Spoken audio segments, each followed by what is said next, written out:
예수님이 제자 베드로를 부르셨어요. 부르시고 난 다음에 첫 번째 한 약속은 딱 한 가지입니다. 뭐냐면 내가 너를 사람 낚는 어부가 되게 해주겠다, 그렇게 했습니다. 어부는 어부인데 종목이 바뀐 거죠. 고기를 낚는 어부에서 사람을 낚는 어부가 되게 해주겠다 합니다. 세월이 가면 이 성경의 내용이 진하게 더 많이 읽혀지는 것 같아요. 지나쳤던 것들이 지금 생각하면 이렇게 더 안 띄던 것들이 눈에 띄게 됩니다. 그런데요, 여기서 저는 사람 낚는다 하는 말에 좀 초점을 두고 싶습니다. 낚는다, 그렇죠? 낚는다 그랬어요. 그러면 내가 너를 사람 낚는 어부가 되겠다 하면 하나님도 어부라는 얘기죠. 그걸 중요하게 여긴다는 얘기죠. 근데 사실은 베드로가 최초의 사람 낚는 어부가 아니고 사실은 하나님이 사람 낚는 어부이십니다. 그렇게 표현하면 그렇죠. 우리 다 낚여지는 사람들이에요. 저도 20살 때 하나님께 낚여가지고 여기까지 온 겁니다. 낚였습니다. 여러분도 그냥 오신 것 같지만 하나님이 던진 그 낚싯줄이나 그물에 걸려서 여기까지 오게 된 거예요. 이게 중요하죠. 고기를 낚는 때는 두 가지 방법이 있어요. 하나는 그물을 던지는 거고요. 하나는 낚시를 하는 겁니다. 무슨 차이가 있을까요? 차이가 있습니다. 그물은 단체로 걸립니다. 그렇죠? 낚시는 대부분 한 번 던져서 한 마리만 건지는 겁니다. 그런데 하나님은 그물도 던지시지만 낚시도 던지십니다. 그 말은 개인적으로 우리를 필요에 따라서 부르시고 말씀하신다 하는 것을 말해주고 있어요. 그런데 말이죠, 고기를 잡으려면 뭐가 필요할까요? 낚으려면 뭐가 필요할까요? 낚시도 있습니다. 어부도 있습니다. 뭐가 필요할까요? 미끼가 있어야 돼요. 근데 이 미끼라는 말이 좀 오해 안 하셨으면 좋겠어요. 나쁜 눈으로 생각하지 않으셨으면 좋겠어요. 왜냐하면 사람들이 미끼라는 단어를 안 좋은 데 사용하기 때문에 사실 그런 것이지, 사실 우리 인생을 살아가면서 리얼하게 살펴보면 미끼를 던지고 미끼를 무는 그런 삶의 행위나 마찬가지죠. 근데 미끼는 다른 말로 말하면 필요입니다. 누군가 나의 필요를 채워주면 그 필요를 우리는 붙잡습니다. 여러분도 인생을 살아가면서 그런 상황을 많이 바라보게 되는 거죠. 자, 하나님은 자신의 뜻을 관철시킬 때 사람을 부르셔요. 근데 아무개야 이리 오너라 이렇게 해서 오는 사람도 있지만 대부분 그렇게 못합니다. 하나님은 낚시하십니다. 그래서 던지십니다. 그리고 그 낚싯바늘에 고기는 날카로운 핀이 있지만 하나님의 낚시는 핀은 없습니다. 우리 인간이 필요한 그것을 미끼로 사용해서 하나님은 낚시하십니다. 그러니까 말이죠, 저는 우리 자녀들 은퇴하면서 이래저래 솔직히 말하면 염려도 되고 미래에 대한 기대도 되고 그렇습니다. 그럴 때 인간적인 생각으로는 참 힘든 생각도 많지만, 그러나 이 낚시의 관점으로 보면 하나님이 그 영혼 한 사람 한 사람에게 맞는 그 미끼를 던지셔서 그 미끼를 물게 하셔서 하나님께 끌어당김을 당할 수밖에 없는 하나님의 위대한 낚시꾼을 저는 기대해 봅니다. 이게 굉장히 중요한 일이다, 이렇게 말을 할 수가 있습니다. 그렇죠? 하나님께서 그렇게 하시는 거죠. 자, 그러면 이 관점을 성경의 관점으로 볼까요? 이런 겁니다. 하나님이 아브라함을 부르셨어요. 그의 날 75세 때 부르셨어요. 아브라함아, 나를 따라오너라. 예, 따라가지요. 여기까지가 아닙니다. 진실은 거기까지가 아니에요. 진실은 거기까지가 아니고 아브라함이 하나님을 따랐던 것은 하나님의 미끼였습니다. 그렇죠? 하나님의 미끼였어요. 하나님은 무작정 인간이 아무 대가 없이 아무 조건 없이 그냥 하나님이 좋아서 처음부터 그렇게 따르지 않는다는 것을 압니다. 그렇잖아요. 여러분, 물론 그럴 수도 있겠지만 그게 힘든 겁니다. 처음에는 다 이유가 있어요. 이래서 하나님을 믿고 저래서 하나님을 믿고 이러다가 진짜 하나님을 만나게 되는 그 과정 속으로 우리를 자꾸 밀어넣으시는 하나님의 섭리를 여러분 보게 되는 거예요. 그런데 하나님 부르실 때도 아브라함 부르실 때도 그렇게 말씀하셨어요. 뭐라 하면 내가 너에게 하늘의 별처럼 땅의 모래알처럼 자손을 많게 해주겠다 이랬어요. 이건 밑밥입니다. 여러분, 하나님이 던지셨어요. 그물을. 그런데 안 물어요, 얘가. 그런데 거기에 그 낚시에 뭘 뒀냐면 하늘의 별과 땅의 모래알처럼, 그리고 너를 저주하는 자를 저주하고 너를 축복하는 자를 축복하고 너는 복의 근원, 복의 통로가 되게 해주겠다라는 이 말씀에 사실은 마음이 움직인 거예요. 그렇잖아요. 이유 없이 움직이겠습니까? 솔직히 여러분, 우리가 생각할 때 오해할 때가 많잖아요. 하나님이 부르셨어요. 부르시니까 그가 따랐더니 복을 많이 주셨다가 아니고 그 이전에 하나님의 놀라운 필요를 하나님께서 그에게 물게 해주시고 또 그 필요를 채워주셨다는 것을 우리는 생각할 필요가 여러분 있습니다. 다윗도 마찬가지예요. 다윗도 마찬가지입니다. 하나님께서 그를 사랑하셨고 그도 사랑하셨어요. 그런데 하나님께서 그에게 왕의 기름을 부어주었어요. 부어주었습니다. 그래서 다윗은 그것을 받아들였어요. 그걸 물은 거죠. 고기로 표현하자면. 그러니까 그 상황 속에서 어디를 가든지 간에 인내하고 또 살아갈 수 있었던 비결 가운데 하나는 하나님이 그에게 필요한 용도에 맞는 그 의미에 맞는 그의 필요를 그에게 맞는 그런 것을 허락해 주셨기 때문이다. 이렇게 말할 수가 있습니다.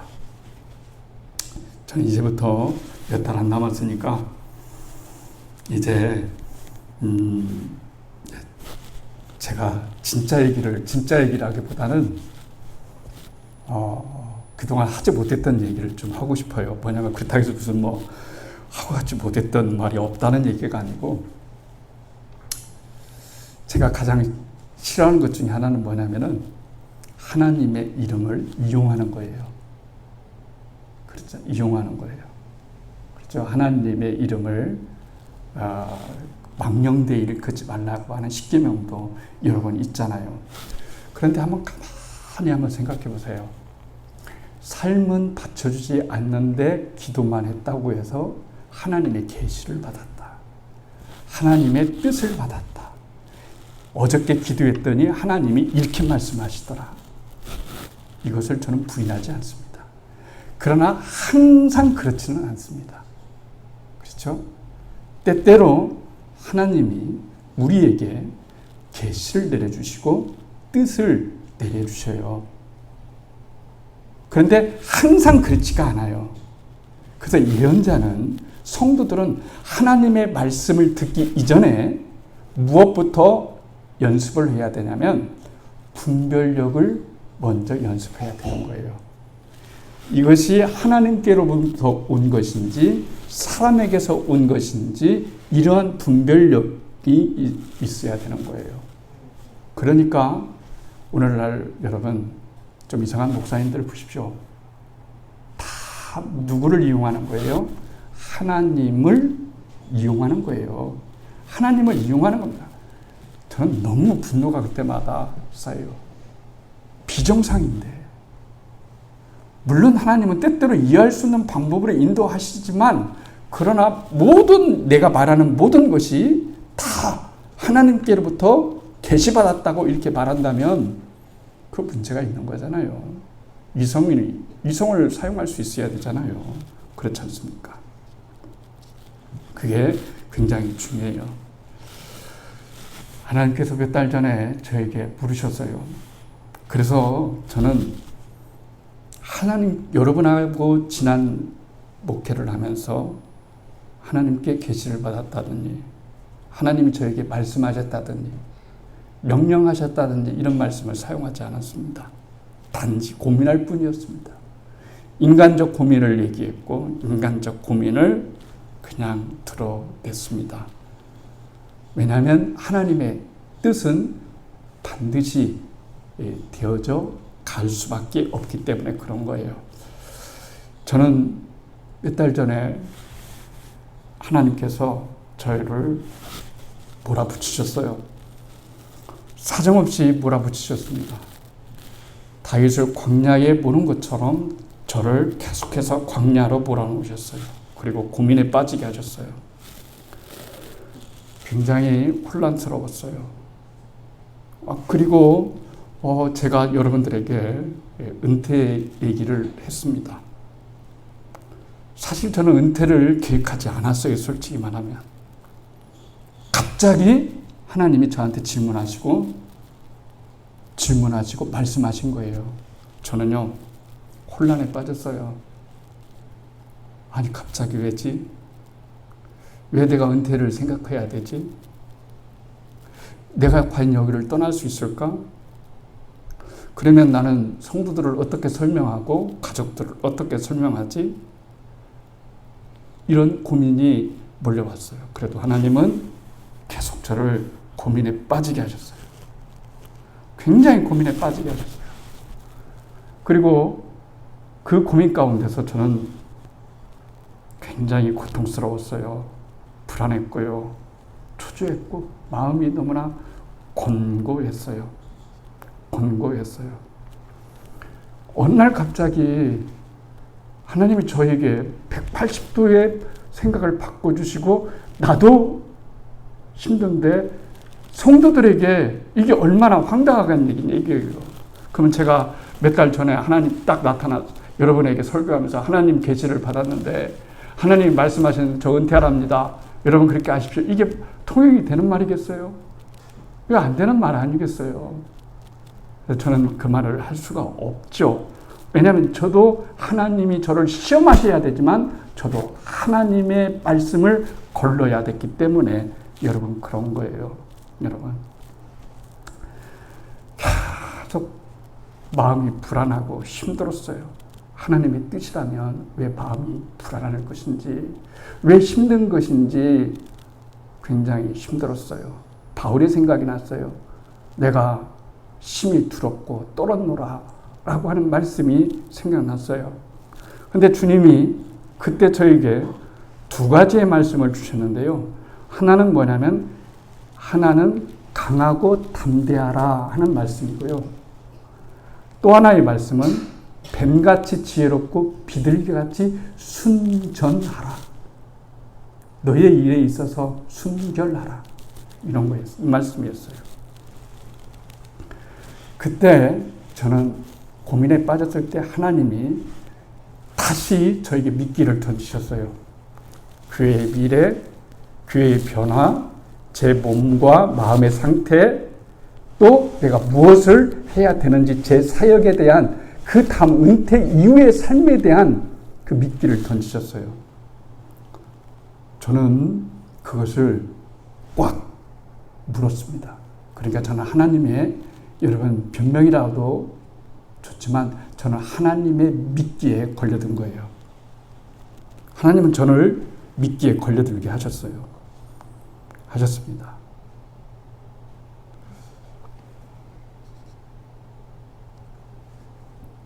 오늘 한 사람이 있어요. 세례 요한이죠. 많이 했어요. 세례 요한이 있는데요. 아주 대단한 사람입니다. 주님이 뭐라고 말씀하셨냐면 여자가 난 사람 중에 이만한 사람이 없다. 이럴 정도로 예수님의 칭찬이 자자했어요. 그런데 그가 생각지도 않았던 감옥에 갇혔던 게 있다는 거예요.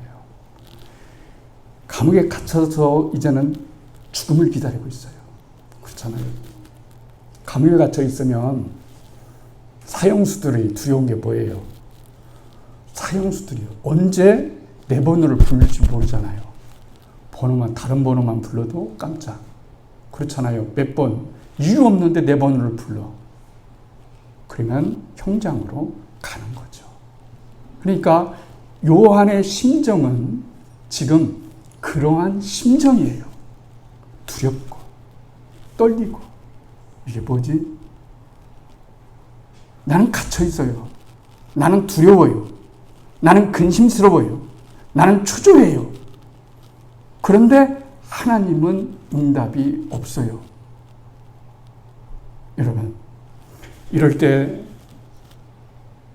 요한은 갈등합니다. 저는 그래서 인간적인 걸 굉장히 좋아해요. 하나님의 계시를 받았다더니 무슨 뭘 했다더니 이런 말 하나 귀에 안 들어와요. 대신 인간의 고통을 얘기하면 공감이 많이 갑니다. 저 속에 하나님이 계시다고 생각 많이 합니다. 그 속에서 하나님을 우리를 만드시기 때문에 그렇습니다. 그래서 고뇌하는 것은 나는 고뇌하지 않아요. 여러분, 둘 중에 하나예요. 정말 천사 같든지 신앙이 없든지. 진짜 신앙이 있으면 고뇌하게 되는 거예요. 그렇죠. 인생이라는 게 그런 거잖아요. 여러분, 감옥에 갇혀 있어요. 그리고 두려워합니다. 더 나아가서 자기 사역에 대한 회의를 갖습니다. 내가 설교했던 것이 뭐지? 수많은 사람들이 내 앞에 와서 회개하고 하나님을 믿었던 것이 뭐지? 그렇다고 왜 그것과 내가 갇혀있는 것과 예수님과 이 삼각관계에서 설명이 되지 않지? 설명이 돼야 되잖아요. 설명이 안 되는 거예요, 요한은. 아무리 생각을 해도 설명이 안 되는 거예요. 설명이 안 돼요. 여러분, 그러니까 막 미치겠는 거예요. 그래서 제자들을 불렀어요. 그래서 예수님께 보냈어요. 뭐라고 보냈냐면 오늘 본문이 우리가 많이 설교했던 것처럼 그겁니다. 그가 당신입니까? 아니면 우리가 다른 분을 기다려야 됩니까? 라고 하는 거예요. 뭐예요? 예수님에 대한 의심이 있었다는 얘기예요, 여러분. 세례 요한조차도 구세주에 대한 의심이 있었다는 거예요. 예수님이 진짜 나의 구세주일까? 하나님이 정말 나를 사랑하실까? 때때로 믿어지지 않을 때가 있잖아요. 그렇잖아요. 언제는 믿어질 때도 있지만 어느 때는 믿어지지가 않을 때가 여러분 있는 거예요. 세례 요한이 지금 그런 고민에 빠진 거예요. 정말 당신이 그 사람입니까? 나 초조합니다. 나 두렵습니다. 내 사역이 그리고 내가 증거한 모든 것들이 당신을 향하고 있는데 진짜 당신이 그런 거라면 그분이라면 대답해 주세요 라고 하는 거예요. 왜 그런 걸까요? 요한에게 기적이 일어나지 않았기 때문에 그런 거예요. 요한은 감옥에 갇히면 하나님이 혹은 예수님이 어떤 방법으로든 찾아와 주시고 그를 끄집어 내주시고 놀라운 역사가 일어날 거라고 생각했는데 아무것도 일어나지 않아요. 아무것도 일어나지 않습니다. 여러분,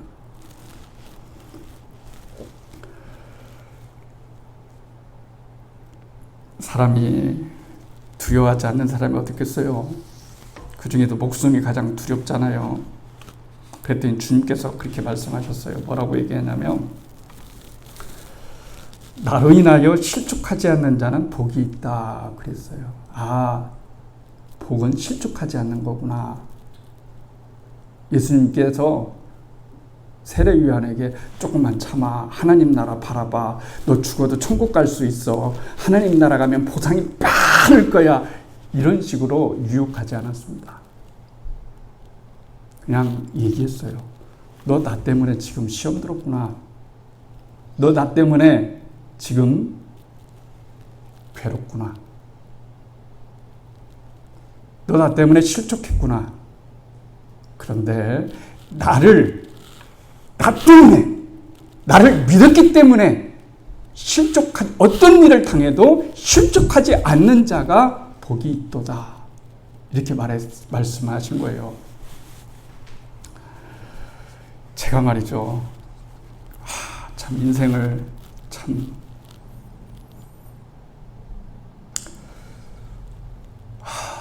제가 이렇게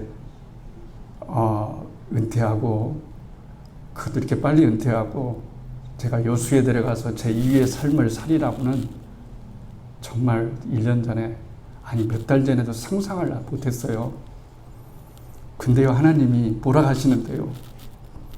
여러분은 그냥 목사님이 갑자기 어려운, 왜 이런 이상한 결정을 하셨을까, 뭐 여러 가지 생각이 와갔겠지만, 저와 하나님과의 관계는 드라마로 반하면요 아주 긴박하게 흘렀어요.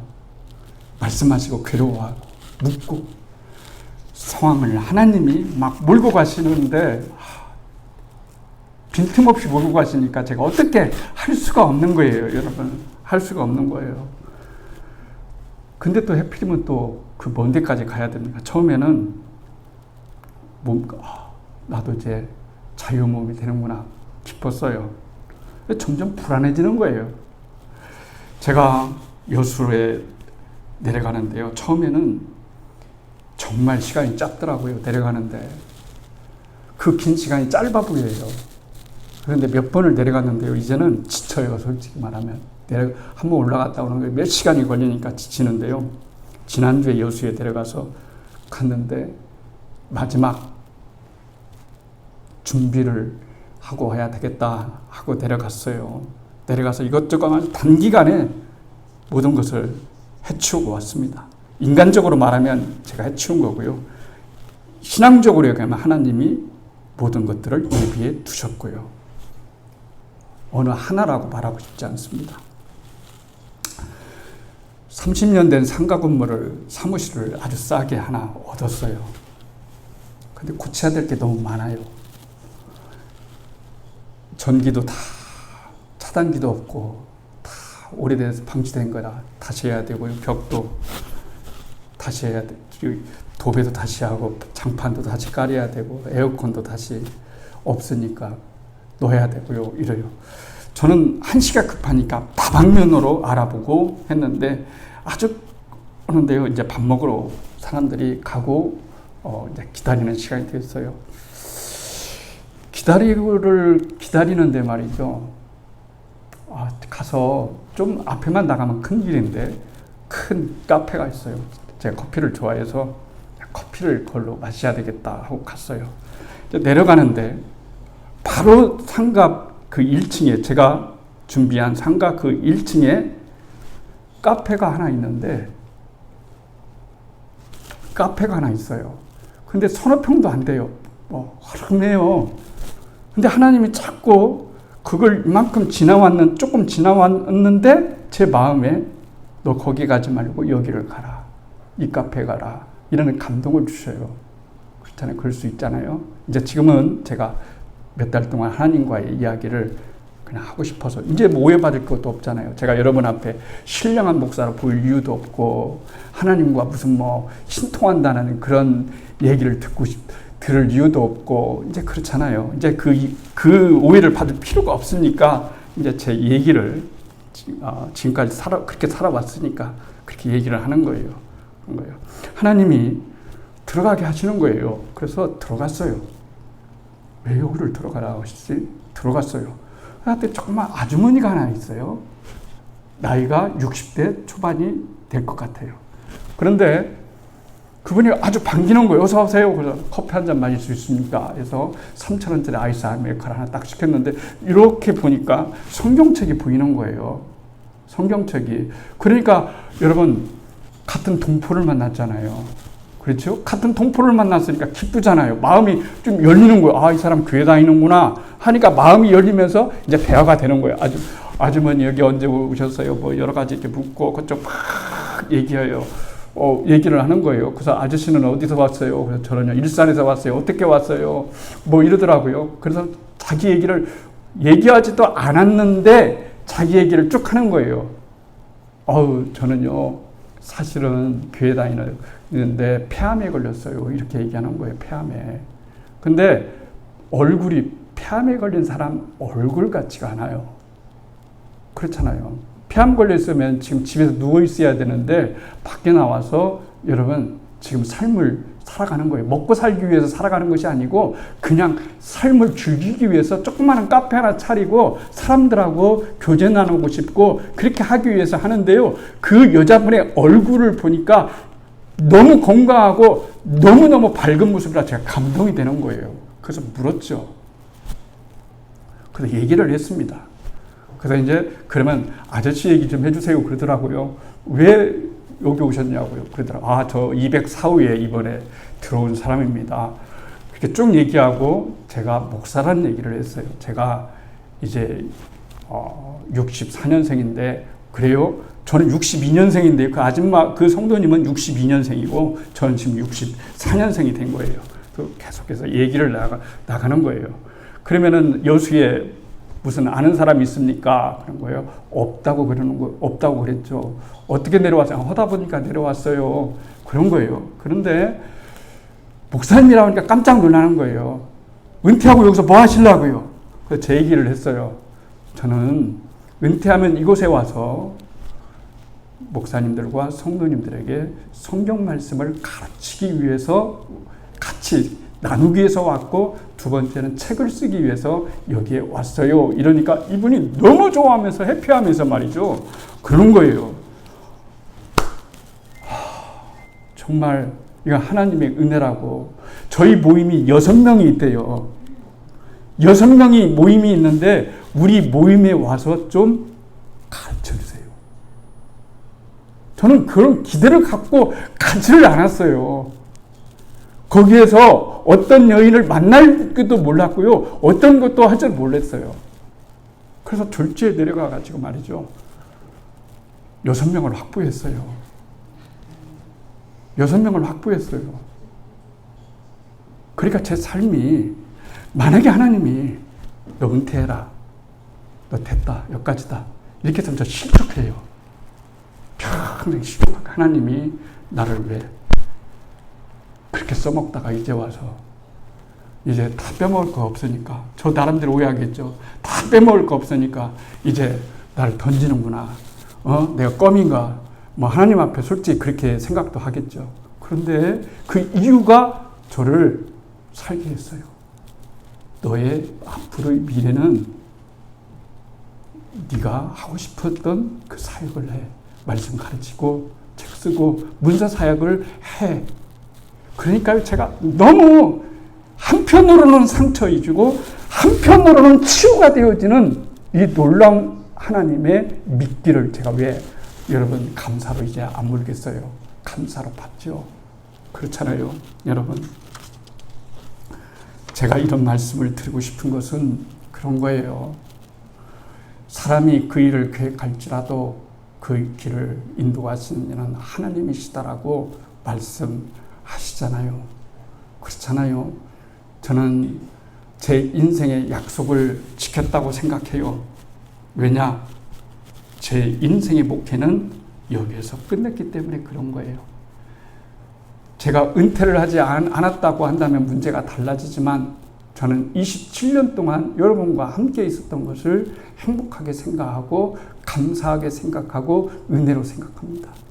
그리고 하나님이 앞으로 우리 아름다운 교회를 위해서 하실 그 일에 대해서 저는 기대를 갖고 있습니다. 언제나 여러분들을 위해서 기도할 겁니다. 그가 그분입니까? 맞아요. 여러분이 믿었던 그분 맞습니다. 장 목사가 제가 믿었던 그 하나님이 그 하나님 맞습니다. 제 인생에서 단 한 번도 저를 버리시지 않았던 하나님 그분 맞습니다. 제 인생은 부족했지만 목회는 부족했지만 언제나 환대하시고 나에게 말씀하시고 저를 인도하셨던 그 예수님이 여러분 맞습니다. 여러분 저는 여러분이 하나님께서 여러분의 길을 인도해 주시고 또 우리 교회를 인도해 주시기를 바랍니다. 모든 것이 합력하여 선을 이루는 하나님의 은총이 우리와 함께 하시기를 주님의 이름으로 축복합니다.